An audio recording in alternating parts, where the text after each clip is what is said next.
And it's 10 a.m. right here in Lagos, Nigeria. Great to have you join us. It's Business Morning live on Channels Television. I'm Ladi Williams. First off, let's kick off with what's happening in the markets now. Starting with oil markets, we see oil prices rose today, gaining ground even as other risk assets dropped following the Federal Reserve's fourth interest rate hike for the year.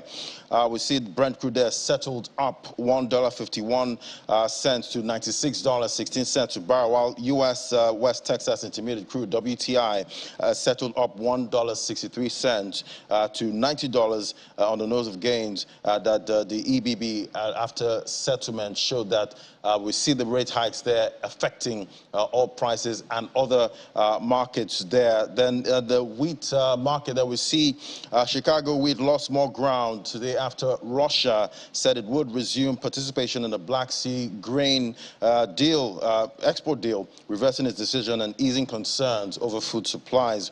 We see soybean there was up 0.5% to $14.46 for 3/4 of a bushel, having climbed to their highest since September 22nd on Wednesday at $14.58 a bushel, and the corn CV1 lost about 0.4% to $6.84. Now we'll drill down more on that on the commodities market update. First off, down here we see Nigeria's headline Purchasing Managers Index fell marginally by 1 basis point to 53.6 in October from 53.7 recorded in September. The literature indicates a solid improvement in the health of the country's private sector. A key driver of this growth was a sharp rise in new orders following reports of favorable and improving market conditions. In turn, firms raised their output levels, and for the fourth month in a row as purchasing activity increased at an accelerated pace. In turn, at the same time, backlogs increased for the second month in a row, with sustained accumulation of outstanding business suggesting that hiring activity could continue in the months ahead. Meanwhile, price pressures showed further signs of abating, with the overall rate of input costs inflation recording the weakest in 3 months. Pre-production inventories also rose significantly, with growth rate hitting a 3-month high. Also, supply chain performance improved, with lead times now shortening in each month for the last 5 years, while firms maintain an optimistic view towards output in the next 12 months. The degree of positivity also remains low. We'll take a break now. When we come back, commodities market update is next, and we'll drill down on the grains market as Russia jumps back into the grain deal. That's the moment to stay with us.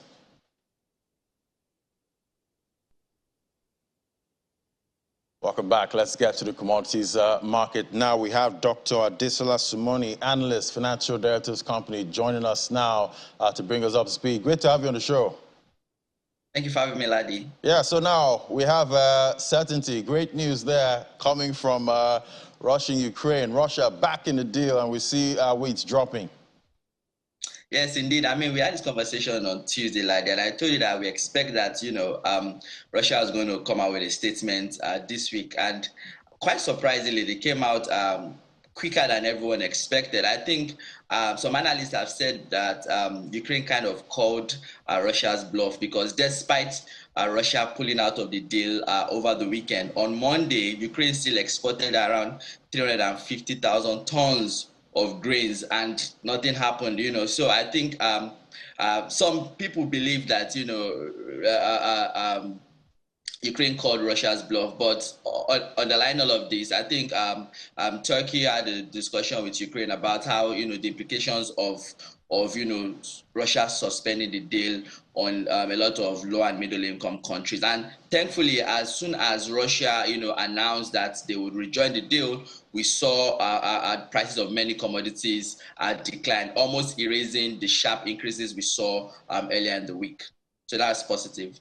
Yeah, and it looks like, at the end of the day, geopolitics is still what's pushing, that market at this time. But what are your expectations going forward? Are they still going to renew, the deal come, I think, later on in November? 19. Yeah. Yeah, I think I'm a little bit bullish on this. So I expect that we'll see a renewal of the deal come November 19, which is the expected expiration date of this current deal.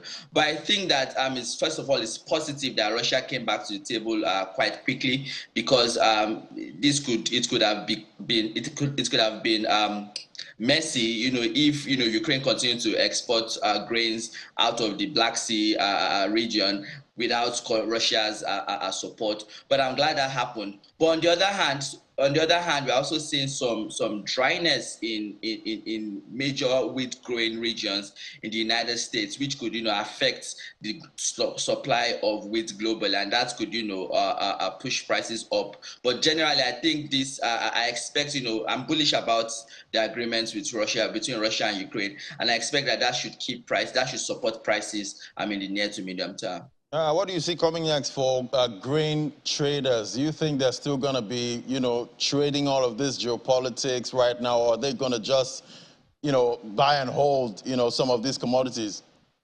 I think at this moment, everyone is just maintaining tentative positions because the market is generally at this moment driven by, technical factors. Tomorrow, Russia could come again and say, Ukraine did X, Y, Z, and that could push prices upwards at this time. So I think people are just taking short positions at the moment, traders at least. Yeah, short positions. That's what most traders like, at this time with all of this uncertainty. Let's look at the oil market now. We're seeing the prices are going up again, inching up, but it seems like it's the same old play we've been seeing. Indeed, Ladi, at this moment, commodities are very, very volatile, and like I mentioned, for grains, investors traders are also taking short positions on oil. Yesterday, we saw oil trending. At this moment also, I think what we are seeing is technical factors are riding over fundamental factors. For example, data from EIA, the Energy Information Administration, showed that U.S. crude stockpiles declined sharply last week by around 3.1 million barrels, which should signal some strong demand for oil, and that should push prices upwards. However, news coming in later yesterday and today from weak economic data from China, as well as the stronger dollar from the US, overpowered that or outweighed that, and that's why this morning we are seeing the prices of oil trend downwards this morning. So we're seeing technical factors outweigh fundamental factors at this moment, and that just shows that traders are going really, really short, and because of also all the uncertainty around geopolitics and the tightening cycle we see at the moment. All right, and what do you see coming for oil prices next week? I think at the moment, oil prices are the biggest factor weighing on oil prices at the moment is the stronger dollar. Like you mentioned, the US has increased their benchmark interest rates, and that has made the dollar stronger. And when the dollar strengthens against the basket of currencies, we find that oil becomes because oil is denominated in US dollars, it becomes more expensive to hold as of other currencies. So that's the factor driving oil prices at the moment. But I think oil prices will trade in a tight range in the near to medium term. Right, and let's look at you did mention the rate hike yesterday. That was expected, 75 basis points to happen. But any key takeaways from Jerome Powell's comments? I think markets were very confused by the comments yesterday. Like we didn't know what direction was going. But I think at the end, Jerome Powell struck a hawkish note, which is signal that first of all, we don't know where the end of this tightening cycle will be, and that's a big source of uncertainty to the markets because then you cannot plan. And we're also expecting more and more increases in benchmark interest rates, albeit smaller increases in benchmark interest rates, but we are expecting more and more increases in benchmark interest rates going forward. And this has, I think, a lot of implications, not only for the US, also in England today, we expect also an increase in benchmark interest rate by around, I think, 50 basis points. The ECB last week, also the European Central Bank last week also increased benchmark interest rates. So I think with this tightening cycle, we are seeing one with the statement from Jerome Powell yesterday. We don't know when it's going to end, right? Because inflation has remained stubbornly high in the US. Inflation is still 8.2%, which is a 40-year high, and it's significantly higher than the long-term inflation target of 2%. So I think the biggest implication for this, at least for emerging market economies, is in terms of their currency. So with the strengthening US dollar and the weakening currency of many of these emerging market countries, I think first of all, importing is going to be more expensive. But the weakening of the currency for these countries also has many, many implications. We're also going to see, capital flight. You mentioned a risk of sentiment in the global stock market and global commodities markets. So we're going to see like an outflow of capital flight essentially from emerging market economies towards the United States. So I think that's one of the biggest implications for emerging market economy. And we saw, the U.S. markets were happy, before the comments came from Jerome Powell. And I know a reporter asked him about how he feels about the market actually rallying, after they raised by 75 basis points, and immediately he became hawkish. So I'm wondering, do you see some kind of, pivot, coming, even though he's still quite hawkish at this point? I think, this is what was happening yesterday, right? Markets were a little bit confused. Initially, it seemed dovish, and towards the end, it then seemed hawkish. So I think it's a little bit difficult to say. There's a lot of uncertainty. Even the Jerome Powell himself, he says, when this tightening cycle will end, we don't know. But what he mentioned is they are willing to go as long as it takes. They are willing to risk tightening too much compared to tightening too little. So I think we can expect more tightening going forward, albeit maybe at a slower pace and at smaller increments, but we can expect more tightening going forward. Now, we've seen the dollar index, the DXY, that's, trended downward, for a while now. But now we have the 75 basis points, and we still have, hawkish sentiment going forward. Do you see the dollar index starting another run coming soon? Yes, indeed, definitely. I see the dollar strengthening against the US dollar. I see the dollar strengthening against a basket of currencies. If you have a look at the chart now, you see it strengthening against a basket of currencies, and I think that has many implications for commodities, even for the United States exports, right? Because the exports from the US now will become more expensive to holders of these other currencies. So I think, yes, definitely the US dollar is going to strengthen because of the risk of sentiment. Investors are going to move towards safer assets, of which the US dollar is one of them. Right, safe. All right, but still talking about currencies now, where it's back here, where we see the pressure on the Naira right now. It's we're getting different reports, for what's happening in the parallel market. How are you seeing it? Man, so it's interesting, but I think at this moment, one of the biggest factors driving the depreciation of the Naira against the US dollar is this redesigning business. And I think particularly because Nigeria is such an informal economy, around, I don't remember the exact percentage, but a huge percentage of the currency in circulation is outside of the banks. And as a result, monetary policy tools are kind of ineffective, or they don't have the expected effects on monetary variables. So with the redesigning and with the deadline so short, I think the deadline is, I'm not sure whether it's December 15 or January 31st, or one of the two, but the deadline is quite close, right? And because, first of all, there's elections, so a lot of politicians have, cash outside, for stomach infrastructure and whatnot. So we are seeing a huge rush to dump those huge sums of money, and that is part of why we are seeing the dollar depreciate. We are seeing the Naira depreciate so sharply against the basket of currencies. And also, if you look at even at the official markets yesterday, the Naira also depreciated quite significantly, and the gap between the official rates and the parallel rates is around 88%, which is since I've been an analyst, this is the lowest, and I think it's also the record low we've seen. First of all, the gap, but also the rate at the parallel market. But again, I always like to end on a good note. For Nigerians in diaspora, this is a good opportunity to send money back home, to maybe buy some properties, or because now you get more bang for your buck. If I send £1,000 home now, that's almost £1 million Naira. So that is, I think, positive. That's the positive part of it. That's the positive part. And I imagine the negativity for wages right now, talking about workers, it's definitely not positive for workers at this point. No, definitely. I think at this point it's quite sad, because as the currency is weakening, the purchasing power also of workers is weakening, and I think people they get less bang for their buck. We're also seeing inflation trending upwards, so you can buy less and less with your salary. So I think that is a really negative part, and also the fact that the currency is quite weak at the moment, and I think is likely to get weaker.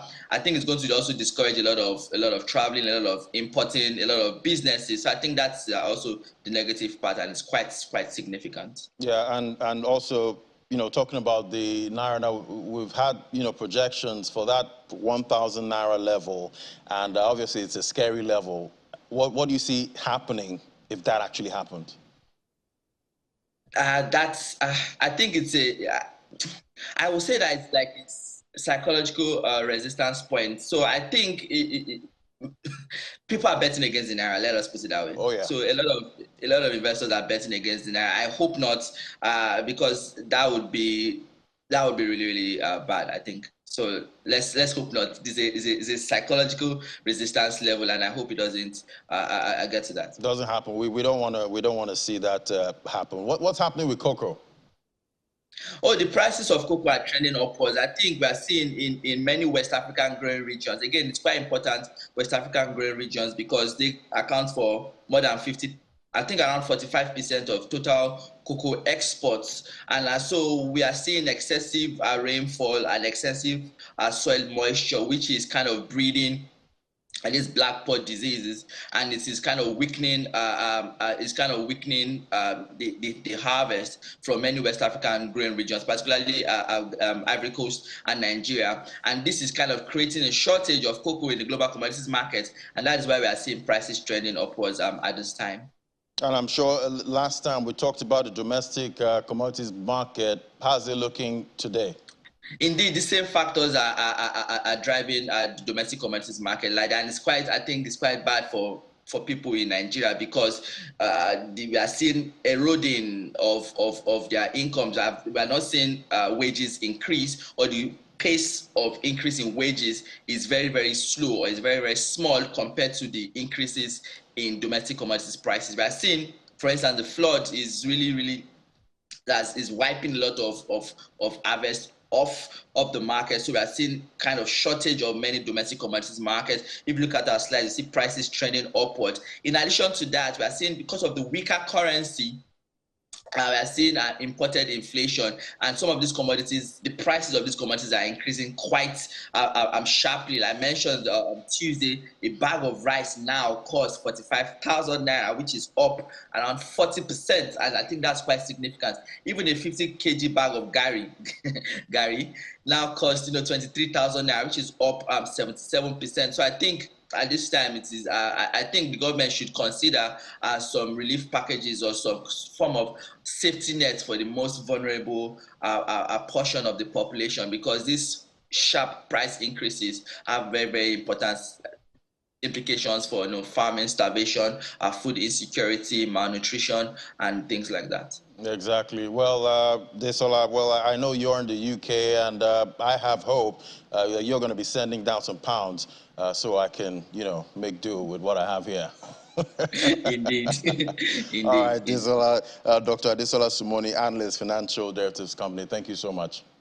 Thank you for having me. All right, now we're talking about the banking sector right after this break. Just stay with us.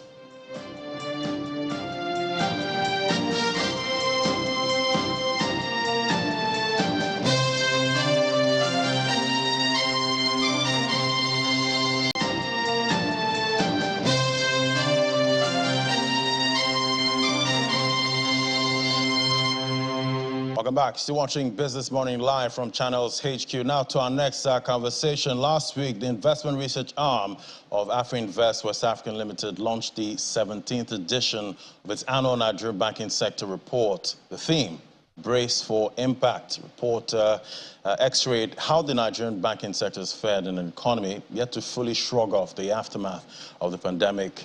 To get more insight now, we have Damilare Ashimiyu, macro strategist, head investment research at AfriInvest Research and Consulting, join us live. Great to have you on the program. Good morning. Morning. So let's start this way. Looking at the theme, you know, the banking sector report here, it's a brace for impact. Can you summarize the thoughts, you know, behind this year's theme? Thank you very much.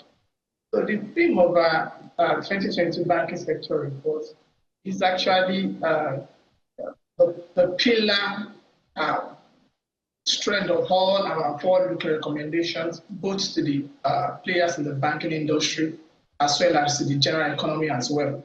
And the reason for making such decisions is not far-fetched.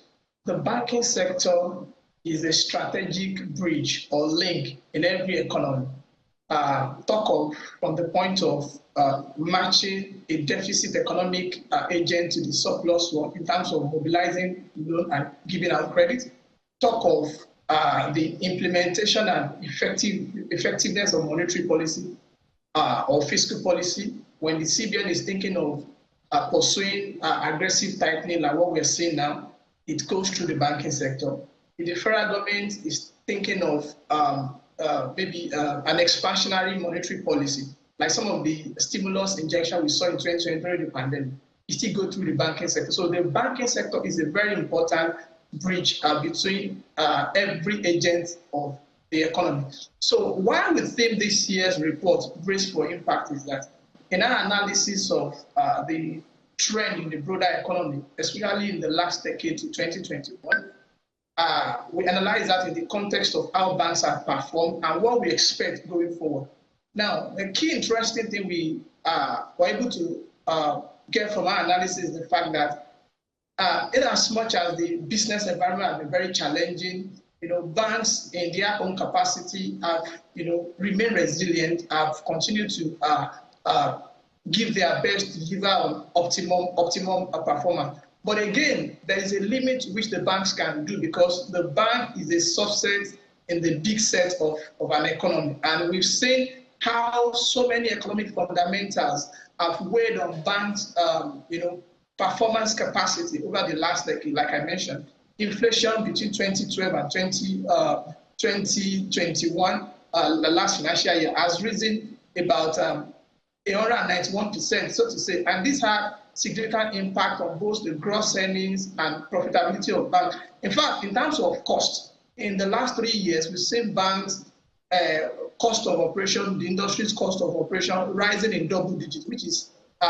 you know, not very good for their bottom line. But in all this stress, right, we also have exchange rate effect. Now banks are not getting enough FX supply from the central bank, unlike what we used to have up to around 2014, when on an annual basis, what the CBN used to inject to the bank to meet FX need and international settlement through the banks, from which the bank also make trading income, have reduced significantly. That what we see now is that the CBN is rationing, and the demand across, you know, the banking as well as other financial services space is very high. So now, putting all this in context, the inflation dynamics, the exchange rate dynamic, the insecurity dynamics, well, like we captured in our 2020 BSR report, which we titled The Insecurity Challenges of Poverty.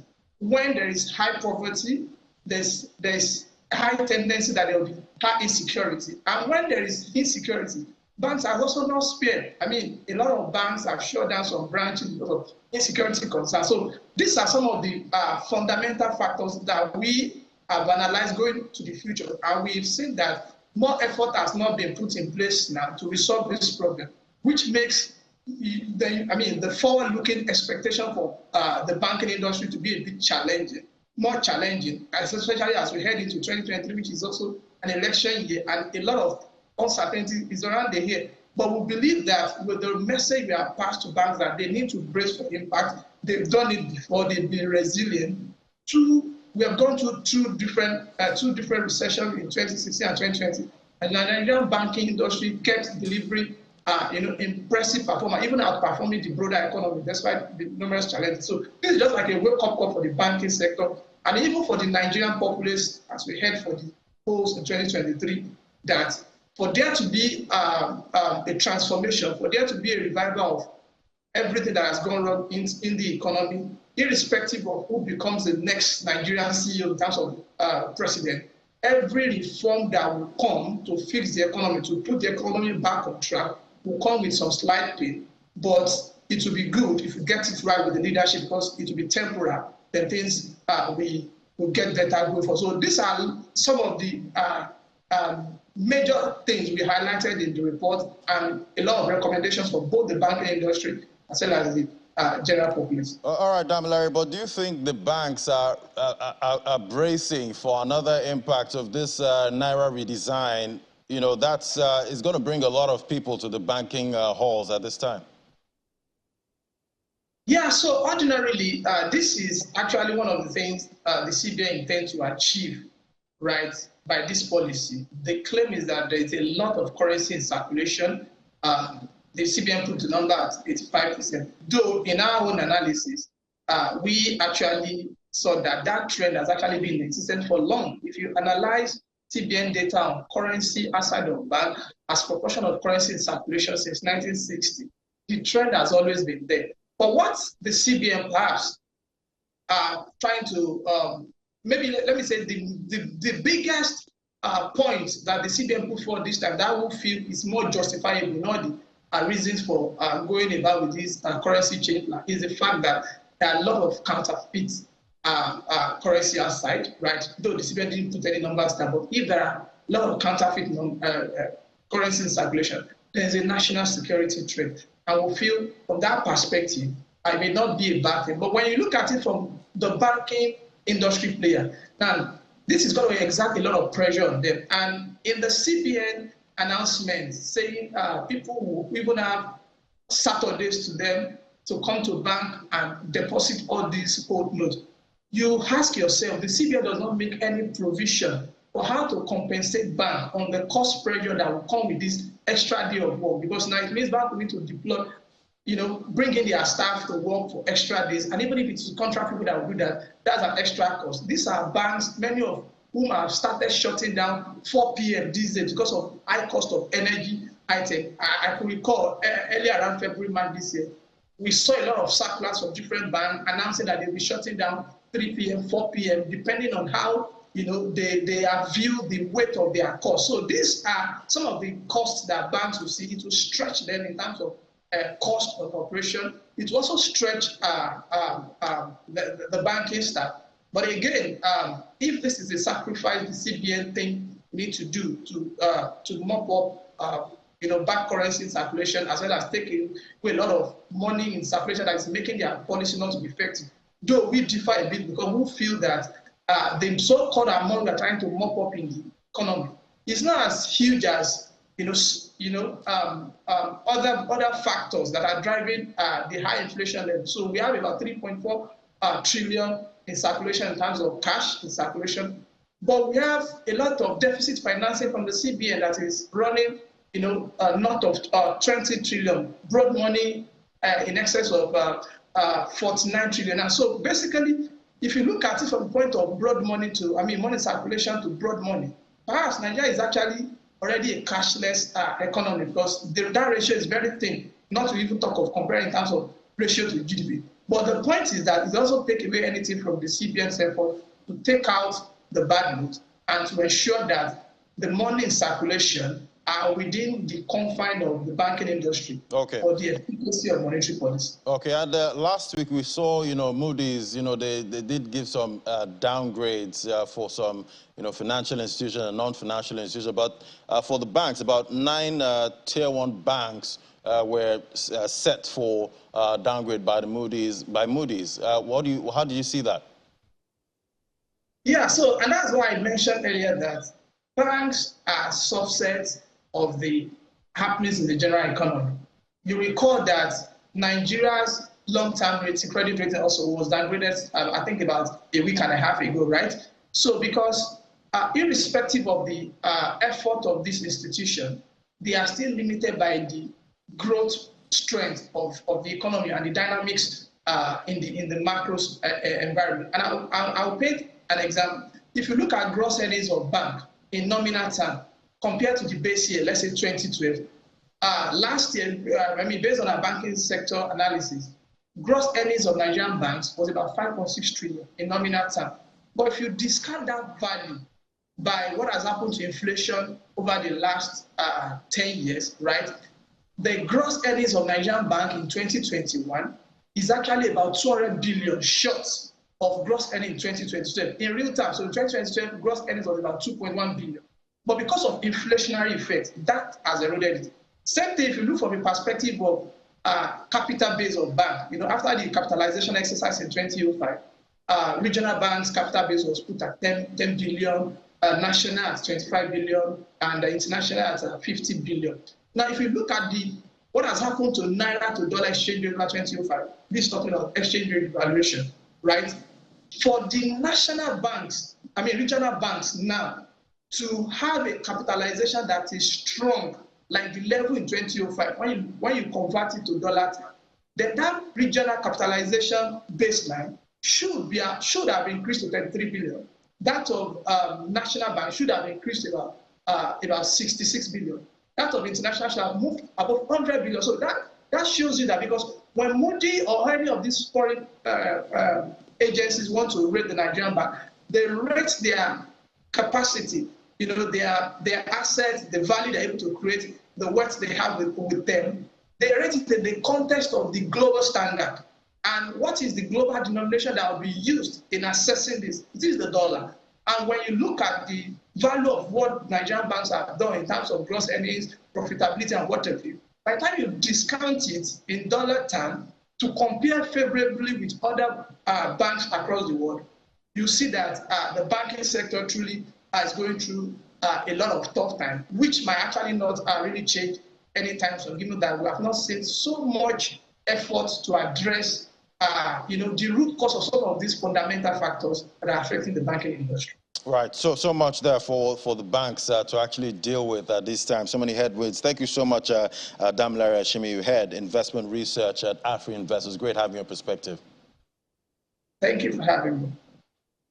All right, now, we're heading on to the markets, and we're also going to be talking about what's happening with those banking stocks right here in Nigeria. We have Anyete now coming in with the details. Anyete, great to have you. I'm sure you heard that conversation there. And but we did have a good outing yesterday. Exactly. 1.23%. You might call it, yes, Ladi. And you did tell me yesterday could be a dead cat bounce. Exactly. So, as a matter of fact, I think I would call it, that's just what I'll call it, because when you take a look at the activity chart, it's still in the negative territory. And then, of course, the market breadth is also negative. But, of course, the major reason why the market made that strong, more than 1% rebound is attributed to the market's most capitalized equity, which is the Dangote Cement. Right. But before we go to the market, let's go straight first to the unlisted securities market. It continued the downward trend, which it had opened the month. So it was down by 0.01%, as you can see there on the board, 720.83. That's the points that the NESD market index closed for midweek trading session. At the same time, the market value has fallen below the 1 trillion naira level, drifting further away from the 1 trillion naira level, which it was a couple of months ago. 948.92 billion, as you can see there on the board. Now, take a look at the activity of the NESD OTC market board.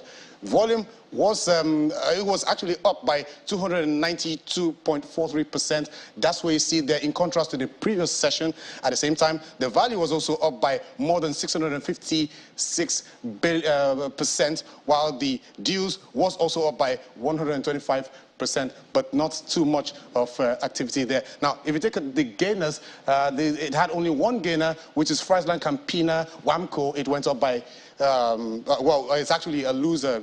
Let's be corrected. It was down by 0.07%. At the same time, it was the major traded security on the NESD exchange for midweek trading session. Now, with that being said, let's go over to the equities market. The equities market, as you can see on the board, if we can have that on the board right now, the equities market, it was up by 1.23%, which translates to about more than 292 billion naira in value.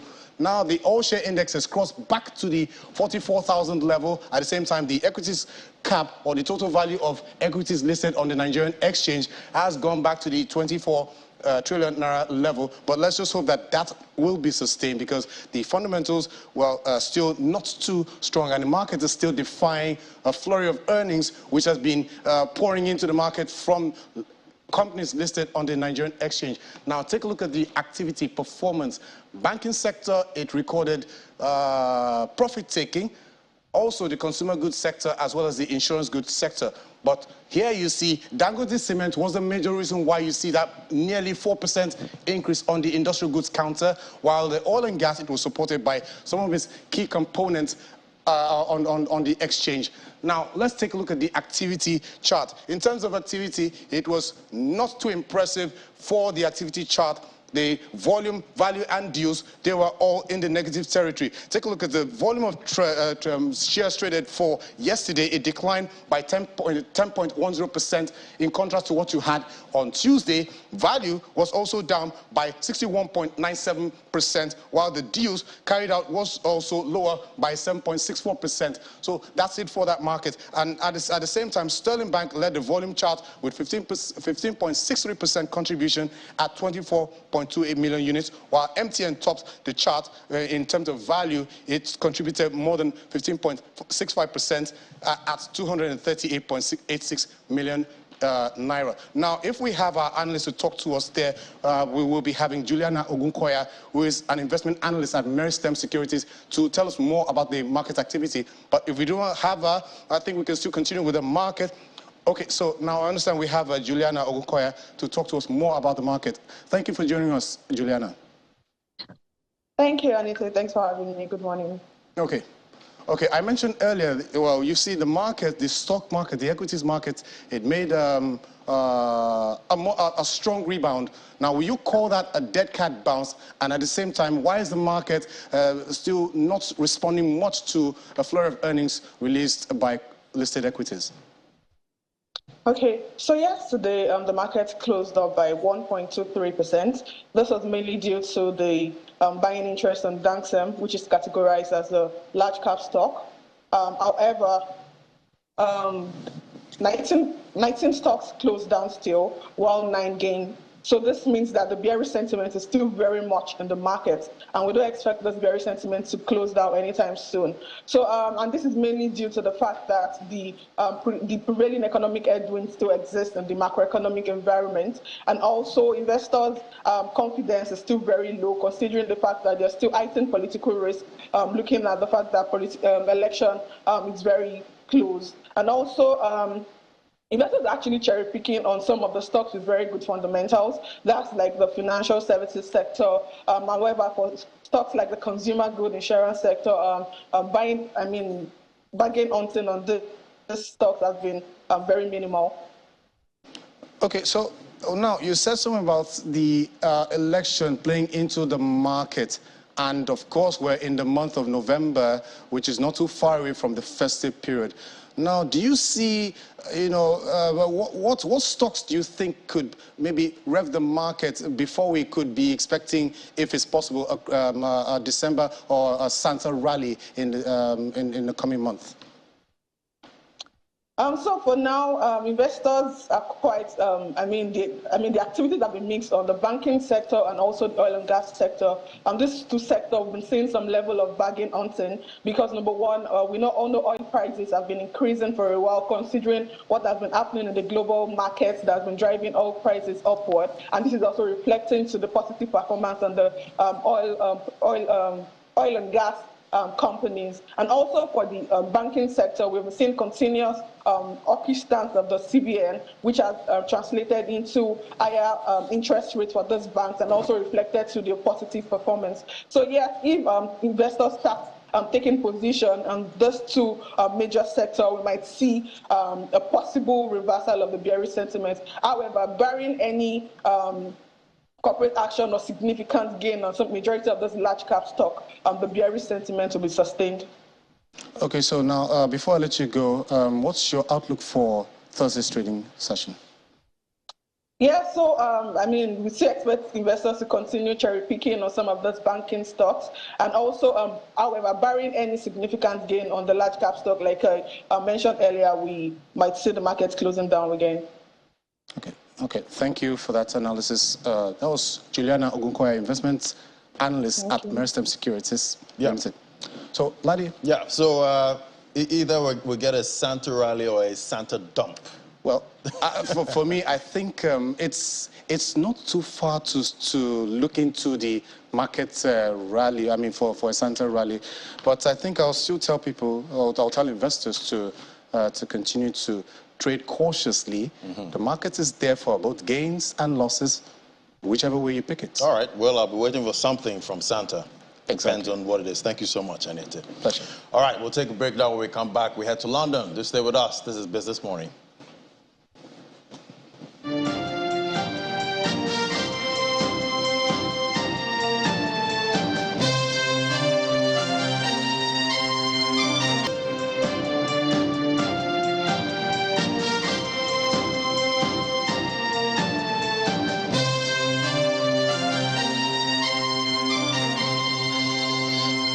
Welcome back, and it's all about rates globally right now, and it's BOE Day. Let's cross over to Juliana now to bring us up to speed. Great to have you, Juliana. So it's here, and pundits are expecting mortgage rates are going to jump.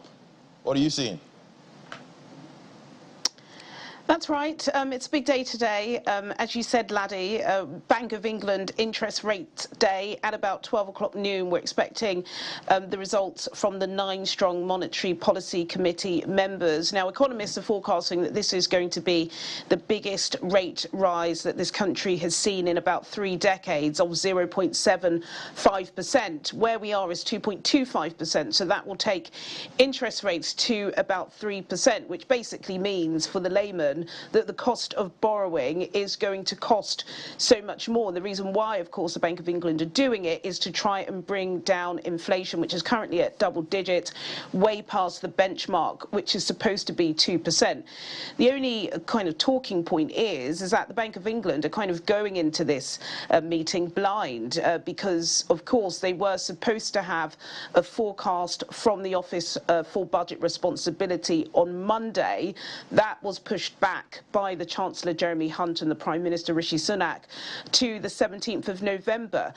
So they have no idea what the forecast of the British economy is, and they're going to have to do it on previous forecasts, which is what they set themselves. And this is similar to where we were this time last month, because they issued the interest rate rise of 0.5% on the eve of the mini budget, which turned into a maxi shambles. So it is going to have a knock-on effect, of course, on mortgage borrowers. As you said, they are already being crippled. About 5% of mortgage borrowers in this country are currently defaulting on their loans because they just can't afford to pay it. It is rising significantly. So we'll have to wait and see. The good thing is it's coming at 12 noon local time. So hopefully by the time I speak to the team at BizInc, we'll have a result of what's to come. All right, we'll be looking forward to that. But yesterday was the Fed's day, and it was 75 basis points. How are investors over there reacting to this? Well, the FTSE is struggling at the moment. It's very much in the red, as you said. You know, the most influential, the biggest central bank in the world, the US Federal Reserve, did what markets have expected. They had another aggressive rate rise to 0.75, another 0.75%. So interest rates there are just between 3.75 and 4%, which is a lot. That's really pushed up the US dollar over the past couple of months. I know a lot was blamed on Kwasi Kwarteng, the former Chancellor's budget, as to why the pound was declining. But a lot of that was to do with what's happening in America with their aggressive rate rises. They've done it successively, similar to what we've had here. But I think now markets in the UK are really focused on what's going to happen at noon to see whether or not we can get some financial stability and credibility back within these borders. All right, so much to chew on there. Thank you so much, Julian. We'll get more details from you later on. Thanks, Laddie. All right, now let's see how the Fed rate hike and hawkish stance is affecting other markets. Now, talking about the crypto space, we see the sentiment in the market right now. Talking about the crypto space there, still fear. We see Bitcoin did lose that level there. And if we see the sentiment in the crypto market, we'll see it's fear. 30 points there over 100 fear. Not so bad, but still trying to inch back to extreme fear. We've been in extreme fear for the longest time. Let's see if we can hold on to fear. Fear is a good thing at this time. All right, let's see what's happening with the market cap now. We see it's $1.01 trillion, down 0.50%. We see it's still holding onto that $1 trillion mark. It's a psychological level for this crypto space. Volume traded up 43.37%. Bitcoin dominance 38.67%, down 0.07%. Let's look at the price of Bitcoin at 8 a.m. this morning, 20,334. Quite a strong recovery we saw because Bitcoin did drop to about 20,000 and about $68. Did hold this 20K level and had that bounce back to this level at 20,300. Volume traded $55.74 billion. More volume was seen this morning. Look at the price of Ethereum there, also holding strong, holding that $1,500 psychological level for price of Ethereum, up 2.32% this morning. Volume traded $24.15 billion. Seen volume also trading there for Ethereum. Let's bring in Olumide Adesina, our financial market analyst. Tell us what's happening. Hello, Olumide. Hello, Ladi. Yeah, great to have you. And happy Fed Day, post-Fed Day. How did you see Jerome Powell's comments? Well, we're not so surprised, knowing fully well that inflation keeps oscillating above the Fed's mandate. And, bringing the market integrity was their paramount objective. But one of the key highlights we saw was that the Fed chairman spoke about the fact that they might reduce their bullish rate in the nearest future. But the market wasn't buying that. And you could see that just yesterday, the stock market, US stock market, had 850 billion wiped out in market value. That's nearly the amount of the crypto market. So Bitcoin, Ethereum, they seem to be doing so well.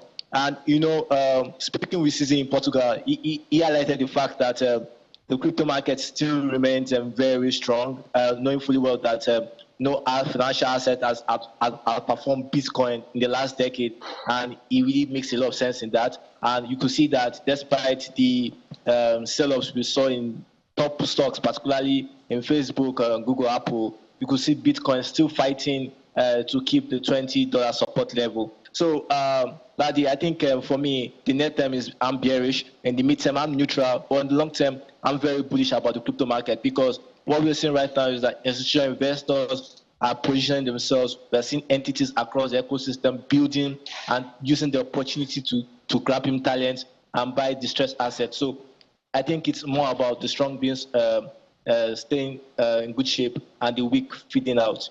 I guess just the long-term investors will be a little comfortable, at times like these. But we have the BOE also coming out with their meeting. How do you see that impacting the market? Yeah, I think that has little or no impact because, most of assets are predominantly priced in USD. But, one expects that the BOE definitely will increase interest rates, but doing UK inflation is definitely at 4-decade high. But I think the fact that the British Prime Minister is bullish about the crypto market and he has spoken favorably across that industry, market pundits are definitely placing the UK as a pro-crypto industry narrative. And I think that's where the narrative is right now, Ladi. All right, Olumide, we're watching out for everything to play out in these markets. Still quite volatile times. Thank you so much, Olumide. Thank you. All right, so that's it for the market, and that's it for the program today. Thank you so much for watching. Don't forget to join us by 1:30 on Business and Corporate for more updates. We're getting updates about what the BOE decision is going to be. Thank you for watching. Remember, you can watch this again on our YouTube channel. Just flip over to YouTube and search for Channels Television. Click on our videos, and you can see all our other productions. Thank you for watching. I'm Ladi Williams. Bye for now.